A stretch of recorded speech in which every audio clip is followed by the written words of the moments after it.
Certamente todos sabem que estas noites, esse ginásio não é uma quadra de esporte, é um santuário onde Deus está presente. Se não é assim, então poderíamos sair daqui logo. Mas é o lugar onde Deus está presente esta noite para nos abençoar. Eis porque nos convém ficar na presença de Deus com toda a reverência, dizendo semelhante ao profeta: fala, Senhor, que o teu servo ouve. Seguindo aquele exemplo de Cornélio, que quando Pedro chegou à sua casa, disse: nós todos estamos aqui diante de Deus para ouvir o que Deus nos mandar por teu intermédio. E diz a Bíblia, enquanto Pedro falava, caiu sobre eles o Espírito Santo, e tanto falavam em línguas como magnificavam a Deus. De fato, é interessante que estejamos diante de Deus para receber o que Ele nos manda.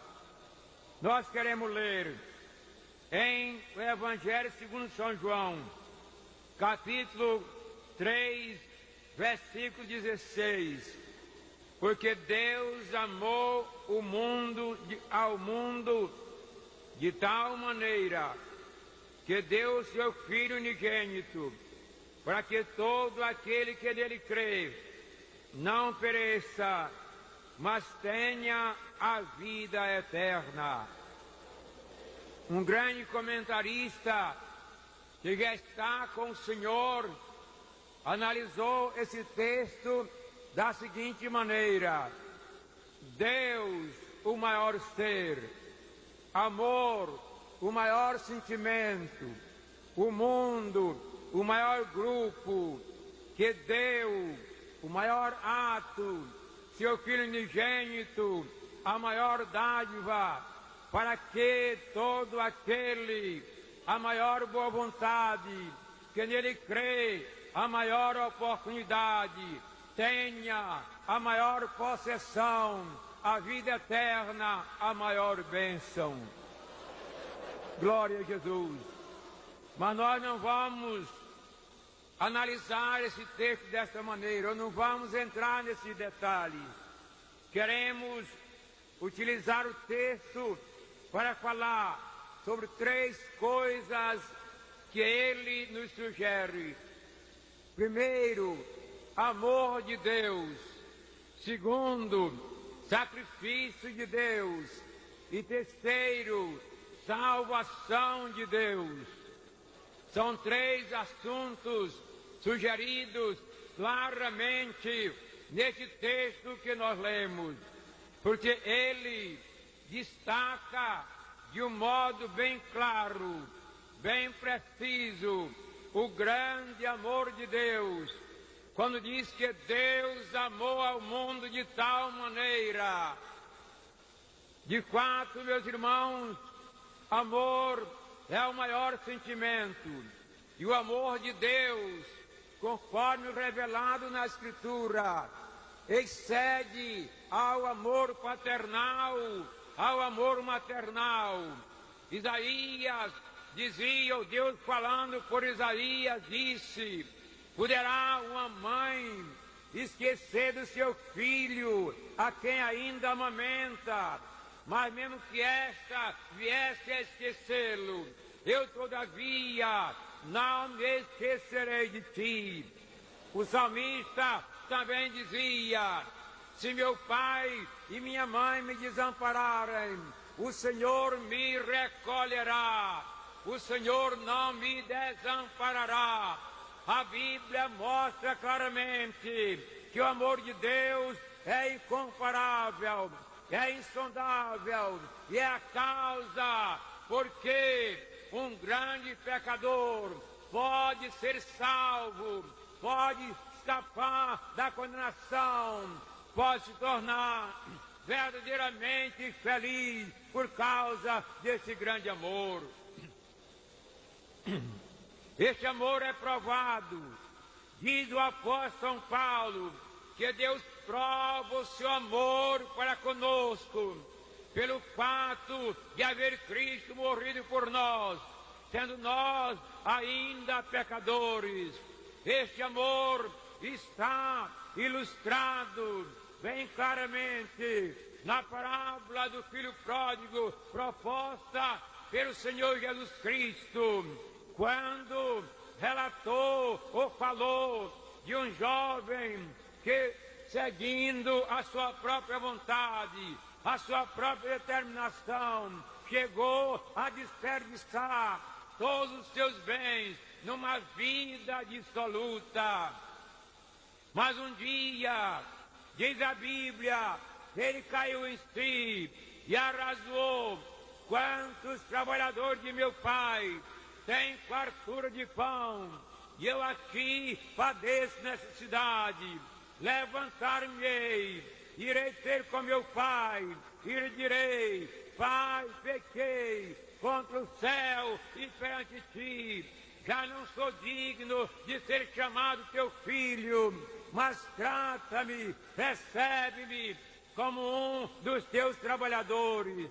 E diz a Bíblia que o pai, vendo a distância, correu para ele, o abraçou e o beijou, e o acolheu no lar, e o recebeu como filho, e renovou para com ele aquela aliança, aquele fato, aquela expressão do seu amor paternal.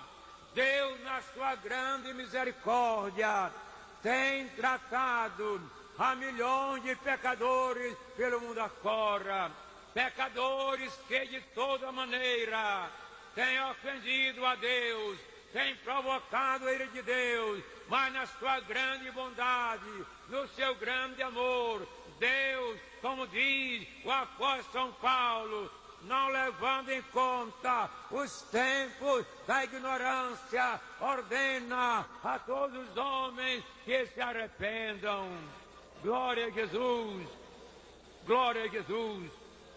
Muitas vezes o pecador avalia a sua condição para ser salvo com base nos seus próprios méritos, e a conclusão justa a que chega é que eu não mereço, eu não posso, eu não mereço nada. Isso é verdade, mas mesmo sem merecer, muitos milhões de pecadores têm sido objeto deste grande amor, e Deus lhes tem perdoado, e Deus lhes tem salvado, e Deus lhes tem recebido como filhos, e agora vivem verdadeiramente felizes na esperança de uma vida melhor e mais feliz. Glória a Deus, glória a Deus. Deus lhe ama, meu prezado amigo.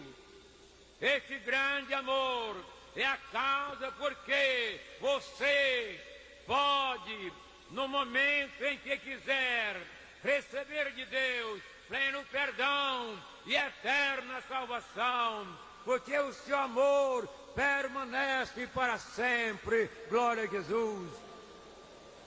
Segundo, sacrifício de Deus.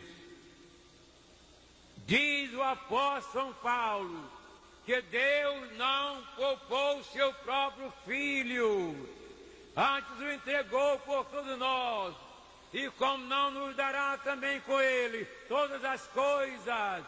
A Bíblia mostra que Deus, embora exigisse de Abraão sacrificar o seu filho, mas por fim poupou o filho de Abraão, poupou Isaac, mas não poupou o seu próprio filho.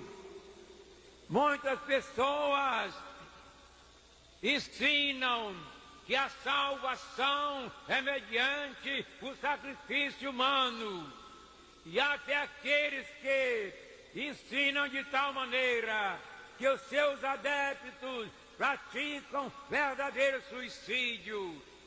Deles que ensinam que para ser salvo precisa fazer tantos ou quantos dias de penitência.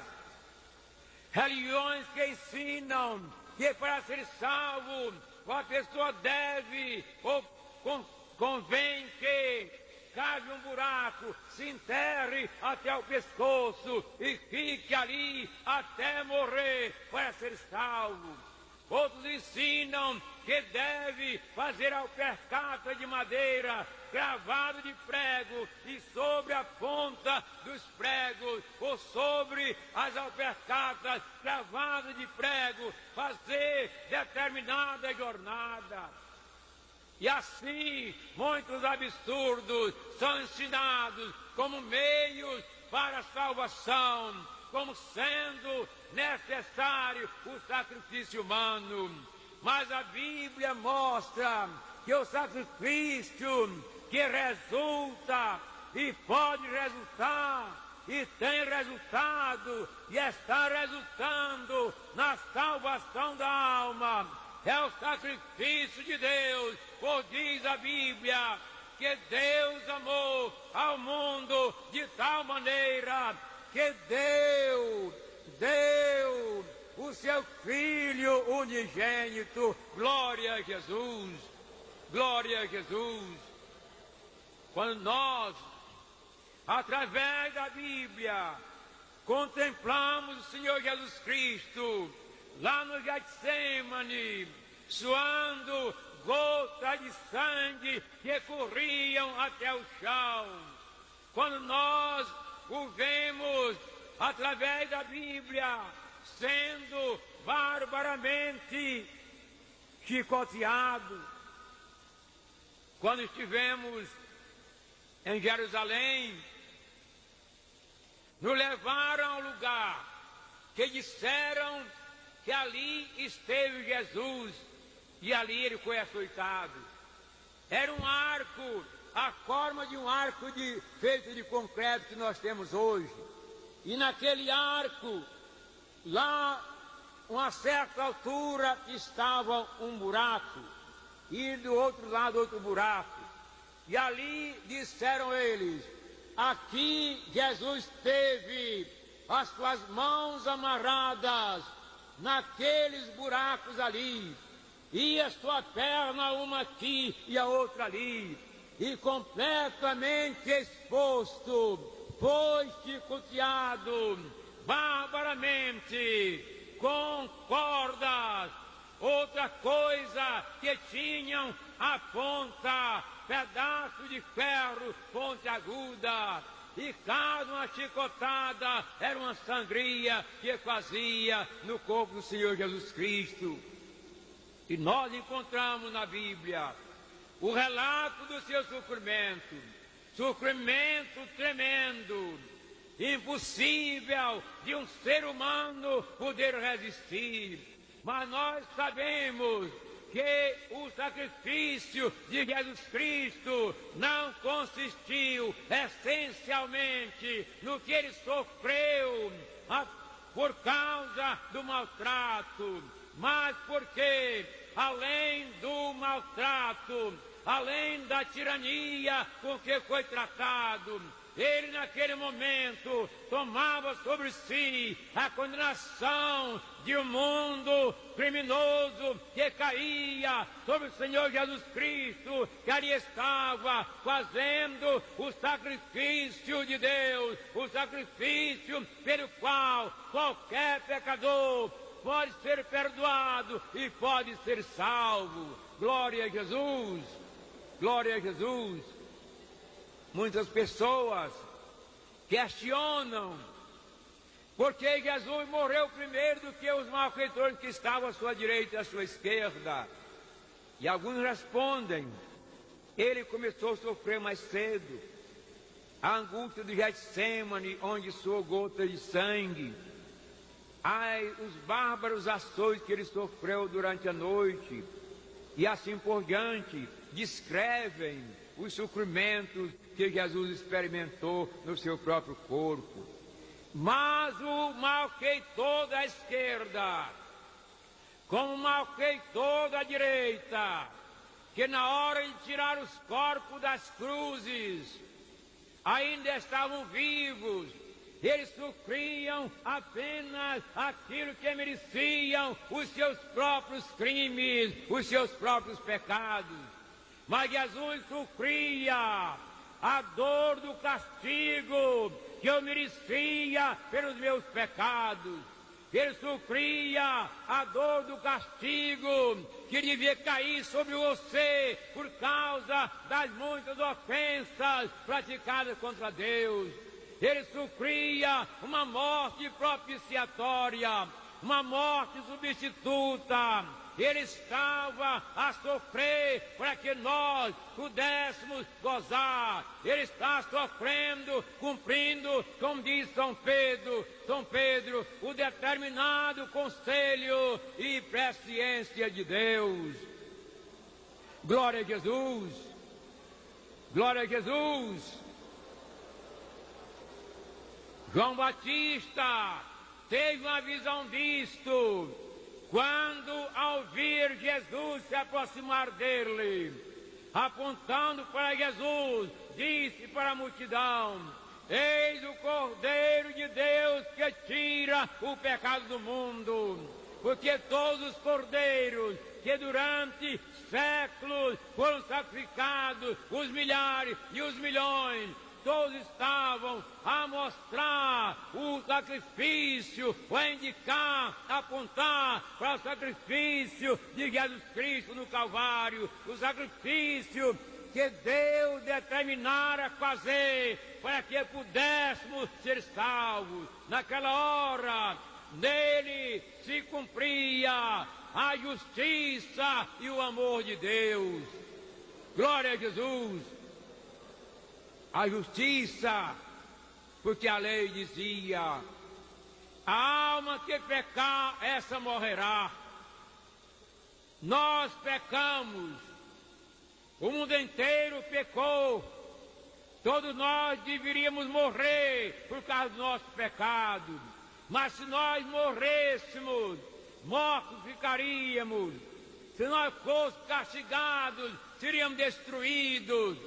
Mas Deus fez cair sobre Jesus Cristo o castigo que merecia os nossos pecados, para que a lei divina, na sua justiça, fosse satisfeita. E agora também se manifestava ou se cumpria o seu grande amor, quando mediante o sacrifício de Jesus Cristo, ele podia, sem ultrajar a sua lei, sem ofender a justiça da lei, outorgar o perdão a todos quantos crescem na obra expiatória de Jesus Cristo na cruz do Calvário.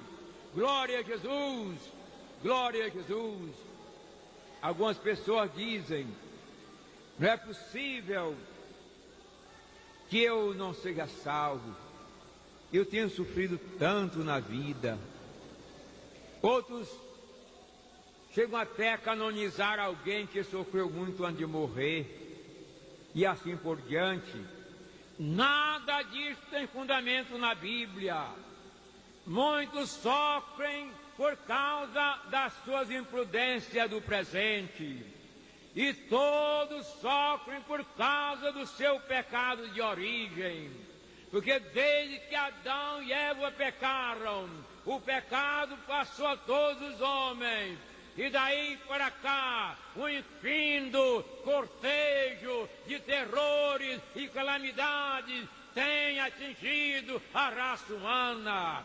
Muitas lágrimas, muitos gemidos, tudo em consequência do pecado.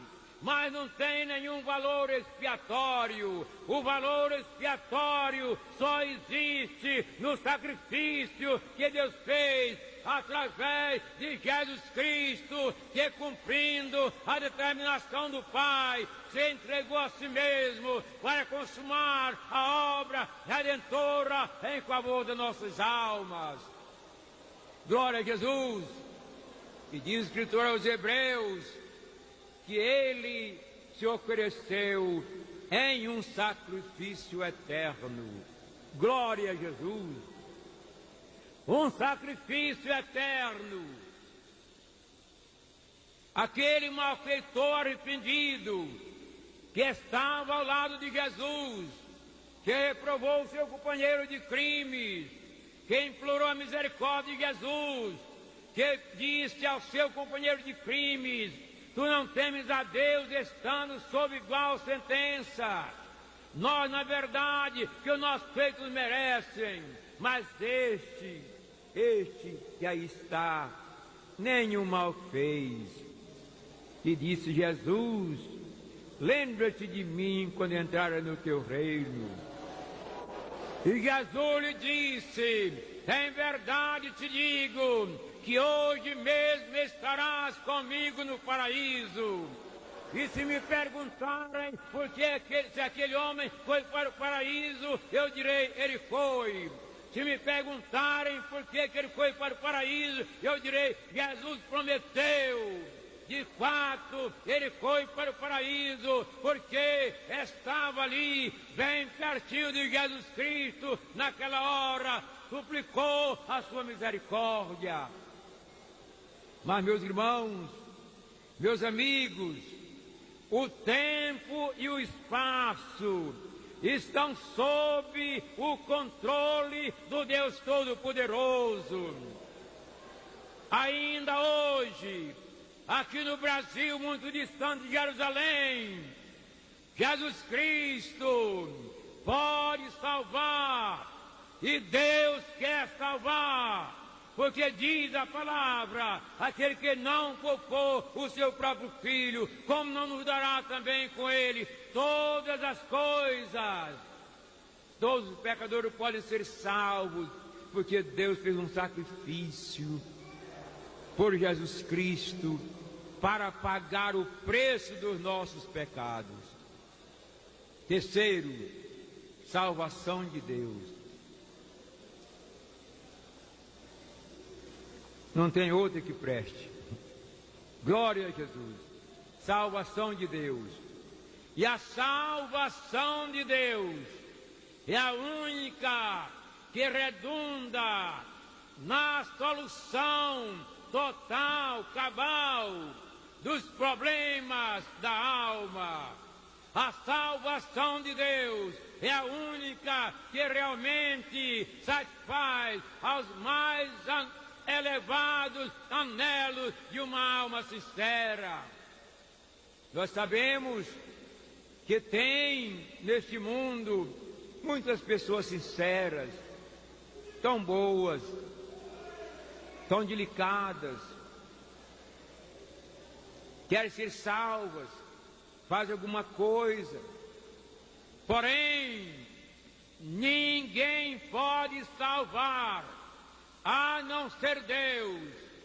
Mas Deus tem uma salvação a todos os anseios das almas sinceras, como já dissemos. A Escritura dos Hebreus fala em termos de pergunta: como escaparemos nós se nós tentarmos para tão grande salvação? Ele fala da salvação provida por Deus para o mundo, para o pecador. E essa salvação é chamada de uma tão grande salvação. Por que que ela é uma grande salvação? Primeiro, porque em extensão é uma salvação universal. Já no passado, Isaías falava, e São Paulo recitou lá em Atos 13, e a ele foi concedido ser objeto de salvação até aos confins da terra. E depois que Jesus Cristo, na cruz, deu a sua vida em resgate das nossas almas, ao ressuscitar dos mortos, apareceu aos seus discípulos e disse: ide por todo o mundo, pregai o Evangelho a toda criatura. Quem crer e for batizado será salvo. Também registrou São Mateus: ide fazer discípulos de todas as nações. Então é uma salvação universal. Glória a Jesus! Glória a Jesus! Se perguntasse a um irmão chinês que está lá ainda sem liberdade para professar a sua fé publicamente, ele diria: eu estou muito satisfeito, muito feliz com esta salvação que Deus me deu. Glória a Jesus! Esta é a maravilha. Em qualquer parte que nós andemos no mundo, podemos encontrar alguém que já recebeu essa salvação de Deus. E ela é sempre um motivo de grande alegria, de grande felicidade. Os judeus por algum tempo pensaram que era só para eles, porque Jesus disse: eu vim para as ovelhas perdidas da casa de Israel. Mas Jesus depois disse: ide por todo o mundo. Jesus depois disse a Pedro: vai pregar para os gentios lá na casa de Cornélio. Depois Jesus disse pelo Espírito Santo a Paulo e Barnabé: ide aí pela Ásia, pela Europa, pregar o Evangelho. Enfim, é uma salvação universal. É salvação para os brasileiros, é salvação para os americanos do norte, é salvação para os da África, é salvação para os da Ásia, é salvação para a Europa, é uma salvação universal, é uma salvação que basta, é suficiente para todos os pecadores em todo o mundo que se arrependerem e se voltarem para Deus e o receberem como seu suficiente Salvador. Glória a Jesus! Em extensão, é uma salvação universal. Segundo, em proporção, é uma salvação total. Glória a Jesus, glória a Jesus, salvação total. O escritor aos Hebreus diz que Jesus pode salvar totalmente os que por ele se chegam a Deus. Ou como diz noutra edição, pode salvar perfeitamente os que por ele se chegam a Deus. Não é uma salvação parcial, é uma salvação total, porque ele salva do pecado e das consequências temporárias e eternas do pecado. Infelizmente, este não é o conceito de muita gente e muitas pessoas a respeito da salvação. Muitos pensam em salvação apenas como sendo o livramento do inferno. Enquanto vivem, é para o vício, para o pecado, para as orgias. Então, na hora da morte, ou depois da morte, então, São Pedro, dizem eles, ou de outra maneira, haverá um jeito e serão salvos do inferno. Não, meus amigos, o céu não é lugar de salvação. O céu é lugar dos salvos. O céu não é lugar de santificação. O céu é lugar dos santos. O Salvador não ficou esperando os perdidos do céu para salvá-los ali. Mas ele disse: o Filho do Homem veio buscar e salvar o que se havia perdido. Então a salvação total começa aqui, agora, com o perdão dos pecados, ou seja, começa por ser salvação do pecado.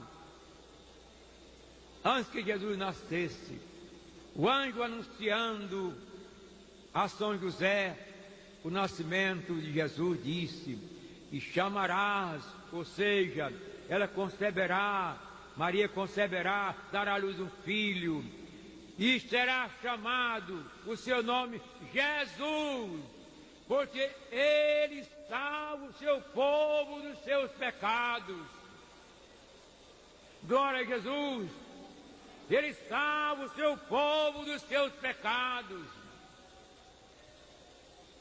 Quando introduziram à presença de Jesus um paralítico que queria ser curado, Jesus, antes de curá-lo, antes de dizer: toma o teu leito e anda, disse primeiramente: perdoados são os teus pecados.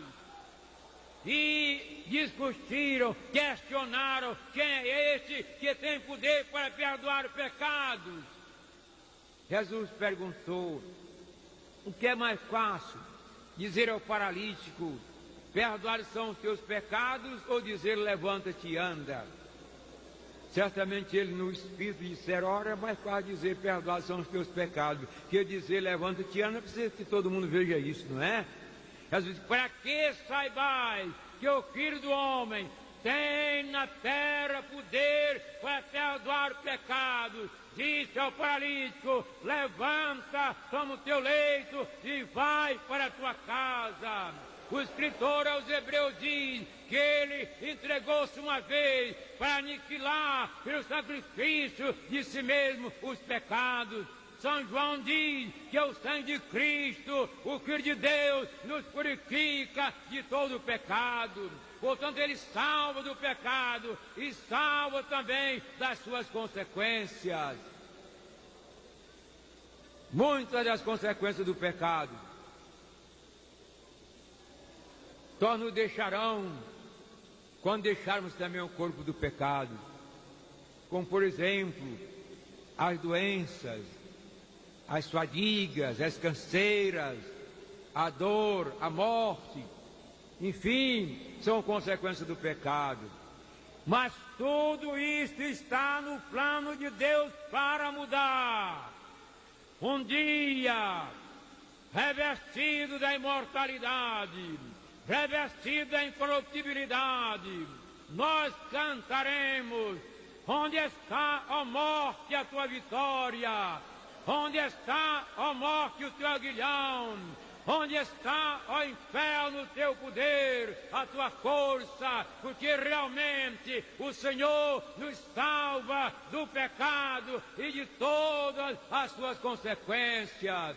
A salvação de Deus é uma salvação total. Glória a Jesus! Glória a Jesus! É verdade que um dia, lá no céu, lá na glória, nós cantaremos a expressão máxima da nossa alegria, por termos triunfado da última dificuldade. Porém, já daqui, já agora, nós sentimos a alegria da salvação de Deus.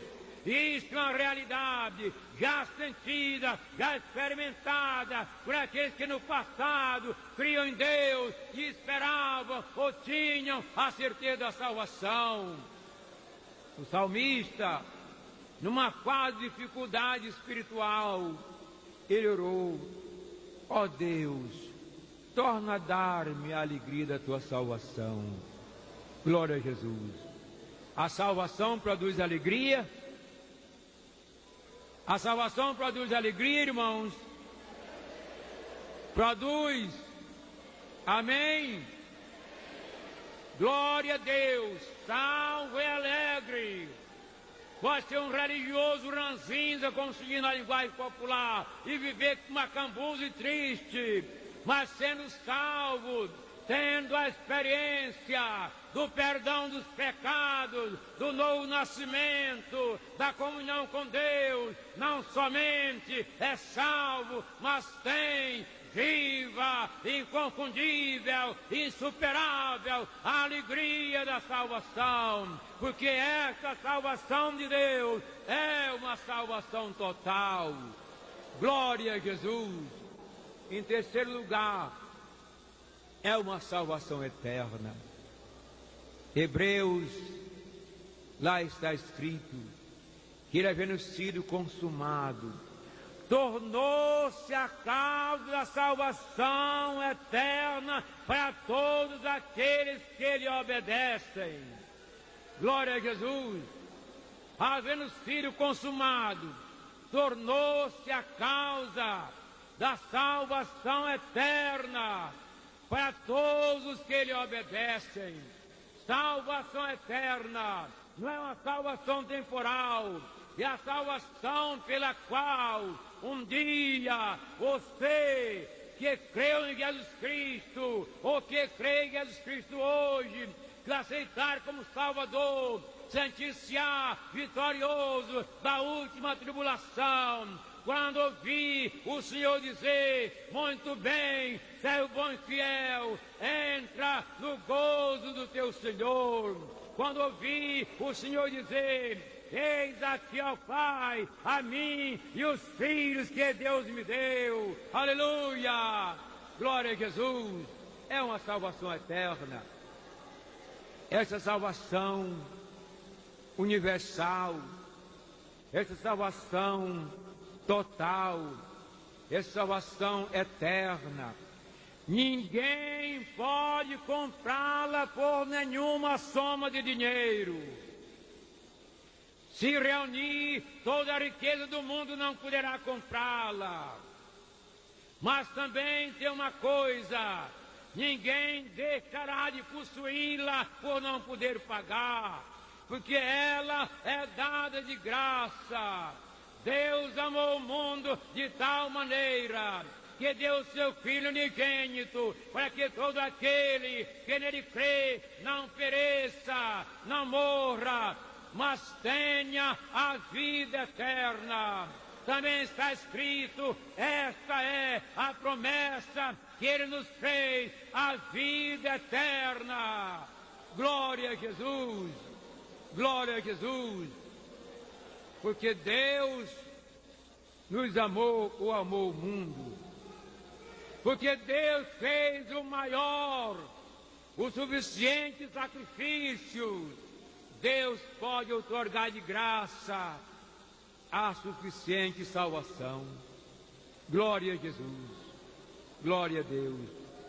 Imaginemos que eu tivesse aqui, eu não tenho, mas eu tivesse aqui dentro dessa Bíblia um cheque de $1 milhão e dissesse para qualquer um aqui: olha, eu tenho aqui dentro dessa Bíblia um cheque com $1 milhão. Quem quiser pode receber aqui da minha mão. E um dissesse: a esmola é grande demais, o cego desconfia dela, né? Outro dissesse: eu não acredito que ele tenha $1 milhão ali dentro. Outro dissesse: eu não creio que ele tenha $1 milhão fosse me dar. E assim cada um fizesse o seu arrazoamento, apresentasse a sua desculpa, e ninguém viesse receber a Bíblia com a oferta de $1 milhão. Você receberia esse $1 milhão? Seria seu? Eu estou usando uma figura grande, de coisa grande, $1 milhão.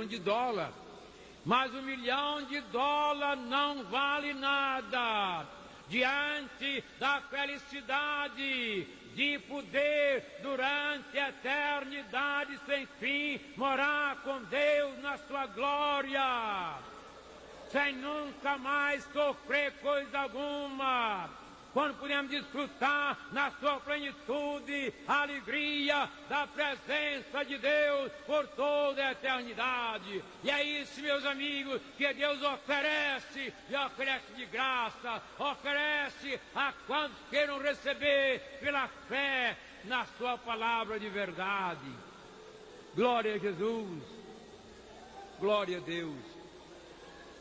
E agora, nós queremos perguntar: quantos podem crer neste grande amor de Deus? Quantos podem acreditar neste grande sacrifício de Deus? Quantos podem desejar agora mesmo essa grande salvação de Deus?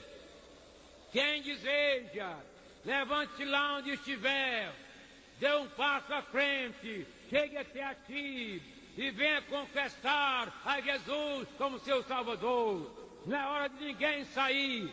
É um sacrilégio sair do culto na hora do apelo. É uma falta de respeito a Deus sair do culto na hora do apelo. É hora de você trazer a pessoa que está ao seu lado para vir se entregar a Jesus.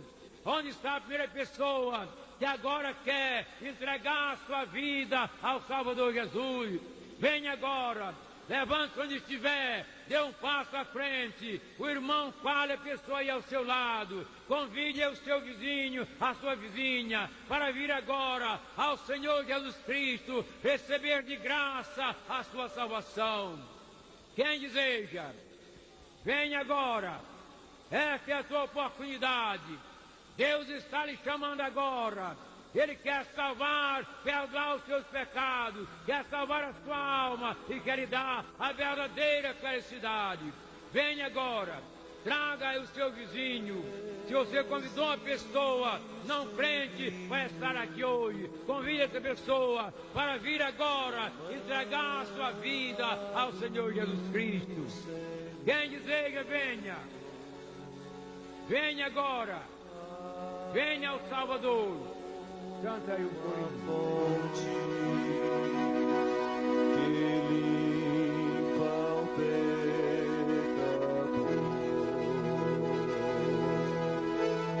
Oh, vinde as águas pra sede saciar. Aleluia!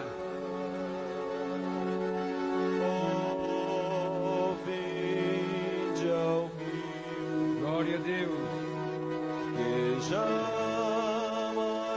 Aqui estão as jovens que se entregam a Jesus. Quem mais deseja, venha agora. Essa é a sua oportunidade. Venha agora ao Salvador. Deus tem salvação bastante. Deus tem salvação de graça. Venha agora ao Senhor Jesus Cristo.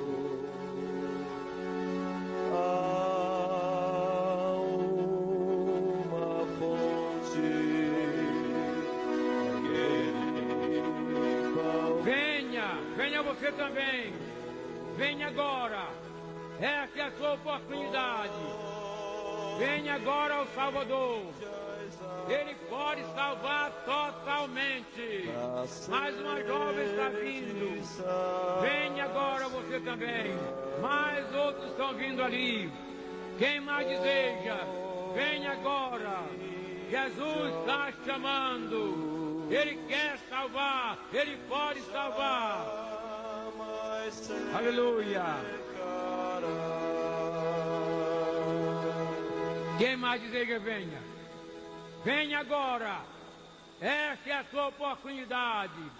Amanhã não sabemos se ainda lhe será oportuno. Mas agora Deus o chama para salvar. Jesus convida dizendo: vinde a mim, vós que estáis cansados e sobrecarregados, e eu vos aliviarei e encontrareis descanso para as vossas almas. Venha agora você também. Você que também tem crido na mensagem de Deus, venha agora e entregue sua vida ao Salvador. Quem mais deseja, venha agora. Vamos ficar todos em pé. E enquanto de pé, olhe ao seu lado. Veja se há alguma pessoa que ainda não é salva. E convide agora para vir ao Senhor Jesus Cristo. Glória a Jesus. Glória a Jesus. Por mim.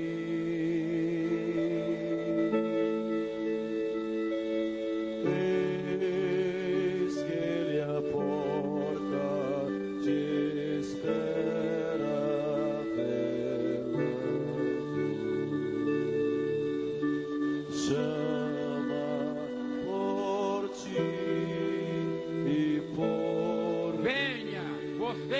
também dizer, venha agora, aproveite a sua oportunidade e venha entregar sua vida ao Salvador.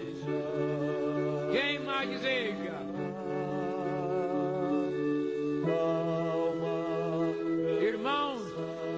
Irmãos que vão saindo, por favor, parem aí. Não é hora de sair ainda. Não despreze o culto de Deus. Não é hora de sair ainda. É hora de estar orando para que os pecadores se entreguem a Jesus e sejam salvos. Você deve cooperar no trabalho de Deus. Você não é um espectador apenas.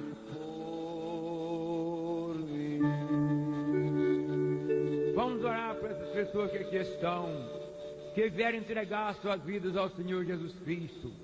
Quero pedir que cada uma dessas pessoas feche os seus olhos e também ore e peça, Senhor Jesus, perdoa os meus pecados, transforma a minha vida, salva a minha alma, recebe-o como teu filho, escreve meu nome no livro da vida, ajuda-me a vencer o mal e alcançar a vida eterna, em nome de Jesus.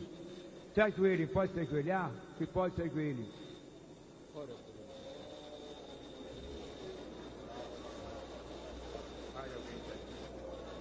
Tem mais alguém? Venha. Aleluia. Oremos. Senhor nosso Deus, nosso Pai Celestial, louvado seja o Teu nome, Senhor. Te agradecemos, Pai, pela eficácia da Tua palavra. Te agradecemos por estas vidas, Senhor. Receber o Teu Filho Jesus Cristo está incluso na Tua família nesta hora. Pedimos, Senhor, que Tu sustente em Suas preciosas mãos, que Tu conceda-lhes estrutura espiritual, que Tu perdoe os teus pecados, salve as tuas almas, escreva o seu nome no livro da vida, dando-lhe direito de vida eterna. Pai Celestial, abençoa todos quanto ouviram a Tua palavra, que todos possam guardá-la no seu coração, para não pecar contra Ti. Abençoa os Teus filhos e ajuda-os. No nome de Jesus Cristo, nós te suplicamos e te agradecemos. Amém.